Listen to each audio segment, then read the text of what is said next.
Assalamualaikum warahmatullahi wabarakatuh. Perkenalkan, nama saya Luciana Anjaningrum, NIM 19142017. Saya dari kelas Perbankan Syariah semester 3, UIN Sultan Maulana Hasanuddin, Banten. Baiklah, di sini saya akan menjawab soal ujian akhir semester mata kuliah Bank dan Lembaga Keuangan Syariah. Soal yang pertama yaitu jelaskan apa perbedaan produk gadai emas yang ada di bank syariah dan lembaga keuangan syariah. Baik, yaitu perbedaan utamanya jika di pegadaian syariah itu bebas dari bunga dan yang ada adalah biaya penyimpanan barangnya saja. Kemudian adapun perbedaan di antara keduanya yaitu dari cara teknis dan pelayanannya.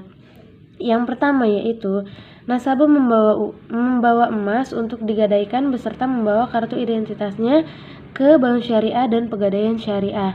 Yang kedua, penilaian emas yang dimiliki nasabah dan nilainya ditentukan secara sepihak oleh bank syariah dan pegadaian syariah. Nah, yang ketiga, KPR menentukan nilai pinjaman yang diberikan berdasarkan financing of value atau perbandingan antara jumlah emas yang digunakan nasabah kepada bank. Biasanya taksiran nilainya itu antara 85% sampai 90%. Nah, yang terakhir, perusahaan menghitung biaya atas pegadaian, yaitu biaya administrasi dan biaya pemeliharaannya. Nah, kemudian menurut saya fasilitas yang lebih menguntungkan itu adalah pegadaian syariah. Mengapa demikian? Karena pegadaian syariah itu bebas dari bunga dan bebas dari unsur maghrib, yaitu maisir, gharar, dan riba. Kemudian diperkuat dengan alasan Fatwa MUI yang baru saja dikeluarkan, yaitu tentang pengharaman bank syariah, karena masih banyak yang menggunakan bunga-bunga di antara bank-bank tersebut. Maka dari itu, pegadaian syariah itu lebih menguntungkan karena prinsip dan operasionalnya sudah berdasarkan syariat Islam. Selanjutnya, pertanyaan yang kedua, apakah lembaga zakat di masa pandemi COVID-19 ini sudah melaksanakan fungsinya dengan baik dan dapat mensejahterakan masyarakat? Nah, menurut saya yaitu jawabannya adalah lembaga zakat ini sangat berperan terhadap COVID-19 ini. Salah satunya di antara kedua lembaga ini, Basnas dan lembaga amil zakat ini sudah telah menunjukkan keterlibatannya dalam kegiatan respon terhadap pandemi ini, dari cara memberikan program kesehatan maupun program perekonomian. Nah, fungsi dari Basnas dan LAS ini dalam masa pandemi COVID-19 ini yaitu seperti pensterilan ruangan-ruangan umum seperti sekolahan, masjid, halte, dan lain sebagainya. Nah, Basnas akan berupaya menjadi motor penggerak organisasi pengelola zakat lainnya untuk meningkatkan program kesehatan bagi mustahik demi mencegah, membatasi, dan mengatasi COVID-19 ini. Nah, kemudian sebanyak Basnas Pusat sebagai contoh telah mengeluarkan dana sebesar 28,32 miliar yang dialokasikan untuk program darurat kesehatan. Itu contohnya fungsi telah menjalankan dengan baik. Kemudian untuk program darurat kesehatan ini bisa dikalkulasikan dengan 39%.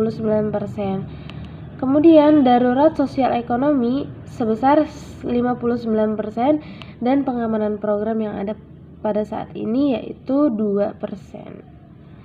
Nah, dengan adanya lembaga amil zakat ini atau Basnas ini, mereka sangat berperan aktif kepada pandemi COVID-19 ini, baik dari cara pensterilannya maupun program kesehatan dan perekonomiannya.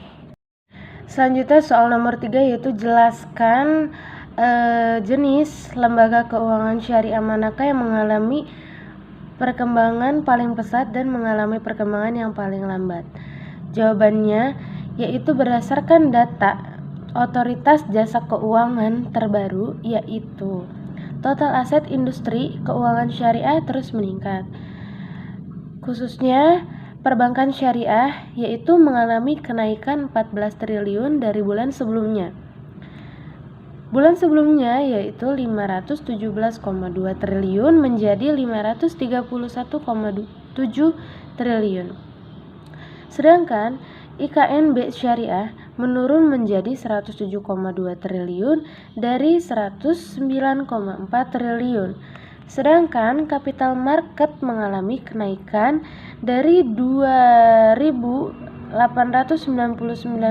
triliun menjadi 2.905,7 triliun. Nah, maka dari itu tugas sektor keuangan harus bisa menjaga ekonomi nasionalnya agar tetap stabil dalam perekonomiannya, dalam keuangannya, yaitu kemudian salah satu pilar ekonomi nasional yaitu lembaga keuangan syariah. Nah, berperan memberikan layanan kepada masyarakat agar aktivitas ekonomi masyarakat terus berjalan. Kemudian selain itu, lembaga keuangan syariah diharapkan mampu menghadirkan produk yang memberikan social impact yang lebih di masa pandemi ini, yaitu di masa COVID-19, dan turut membantu pemerintah dalam pemulihan ekonomi. Kemudian, dalam sektor keuangan syariah, sosial juga mengalami pertumbuhan positif di tahun ini, didorong oleh naiknya penyaluran zakat. Bahkan menurut proyeksi Badan Amil Zakat Nasional atau Basnas, penghimpunan zakat tahun 2020 diperkirakan mencapai lebih dari 10 triliun, meningkat menjadi 20% sampai 30% dibandingkan tahun 2019 yang hanya mencapai 8 triliun. Mungkin hanya itu saja yang bisa saya sampaikan. Mohon maaf apabila ada jawaban yang kurang tepat. Billahi taufiq wal hidayah. Wassalamualaikum warahmatullahi wabarakatuh.